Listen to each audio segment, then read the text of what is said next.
The Allosaurus is an amazing dinosaur. We know so much about this animal. In fact, it's actually the most well-studied member of Carnosauria of all time. But even with it taking that title, there's still more to learn about this animal every day. And today is a big day for that. Very recently, an incredibly well-preserved Allosaurus specimen has just been discovered in Wyoming.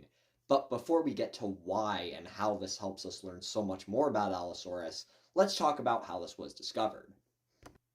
Basically, this museum, known as the Children's Museum of Natural History, has recently started a program called Mission Jurassic, in which they work within an area in Wyoming known as Jurassic Mile to discover tons of dinosaurs from the Jurassic period. And this project is the reason we found this Allosaurus specimen. And this is a very important find for multiple different reasons. To start, it was already incredibly rare because of how unfragmentary it was. Basically, the whole skeleton was there, except for the skull. The skull was actually pretty fragmentary, but there was still quite a bit of it, actually.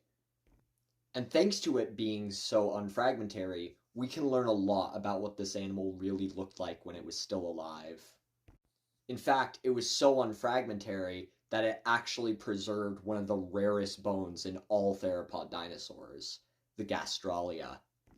In case you don't know what a gastralia is, think of it as like a second pair of ribs, except they go down the animal's belly. These are actually seen in a lot of modern reptiles, especially crocodilians. And since the gastralia runs along the bottom of the belly of an animal, we can actually see how chunky this animal was. And this gastralia is also the reason that we now see Tyrannosaurus as a much larger, bulkier animal, rather than the shrink-wrapped Jurassic Park version. And the amazing discoveries about this specimen don't end there. In fact, it gets so much better.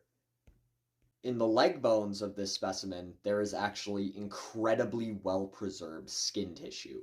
And it's not just in the legs, it's also around the neck and the tail and the body. It's in a lot of the places. So we can see how this animal looked and possibly how it even felt. And while this hasn't been confirmed yet, we could possibly even finally discover what color Allosaurus was if any pigmentations were preserved with it. By the way, finding out what color an extinct animal is entirely possible. We've seen it happen many times before with dinosaurs like Anchiornis, Sinosauropteryx, and even the Borealopelta. So yeah, that's it for this new Allosaurus. While there wasn't a whole lot of news to cover today, this really is an incredibly groundbreaking discovery for the future of paleontology.